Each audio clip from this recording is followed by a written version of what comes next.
My name is Wendy Chamberlin, and I'm a Vice President for Research and Advisory at Busara. At Busara, I'm leading a research initiative on climate adaptation and resilience.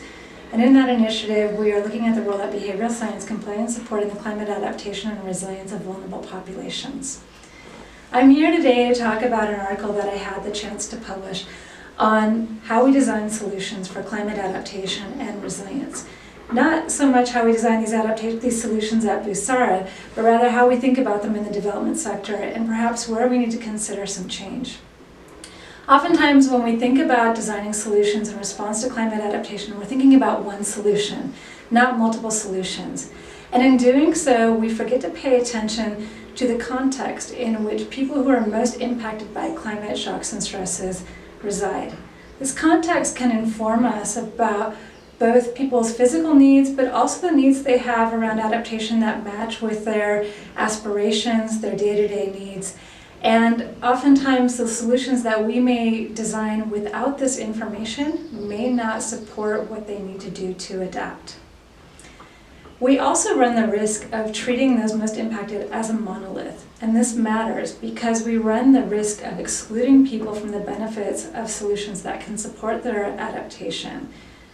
When we don't pay attention to how women are distinctly impacted by climate shocks and stresses, how youth are impacted, how older populations are impacted, we don't pay attention to the details that need to be part of the solutions that can really make the difference for how they respond to these events and how they pursue resilience.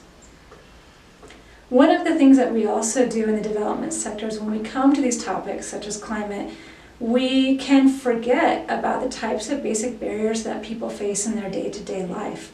So for example, if we are hoping that people can use their phones to gather information about how to take on a climate adaptive livelihood or how to pay attention to weather warnings, people may not have the airtime and the data they need to read the messages on that phone.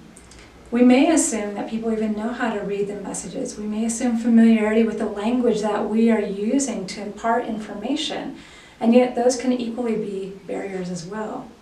We have evidence too that designing and introducing new innovations, while they can address a problem, they actually may be a barrier. This is because sometimes social norms will mean that, for example, a woman may not get the first chance to a new innovation that's being introduced. So this is why we have to take context into consideration and take time to appreciate what needs to inform design solutions for climate adaptation.